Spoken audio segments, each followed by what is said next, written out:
यहाँहरुलाई यस भिडियोमा स्वागत छ। आज म यहाँहरुलाई चाहिँ नेपालीमा टाइप गर्दा उकार हरायो जस्तै उ टाइप गर्दा यस्तो देख्नु भयो भने अब यसलाई कसरी चाहिँ सेटिङ चेन्ज गर्ने भन्ने बारेमा जानकारी गराउने छु। जसलाई सर्वप्रथम यहाँले फाइल मेनुमा क्लिक गर्नुपर्ने छ।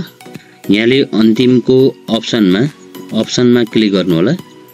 अप्सन पछाडी यहाँले यस्तो इन्टरफेस देख्नुहुन्छ र प्रुफिङमा क्लिक गर्नु होला।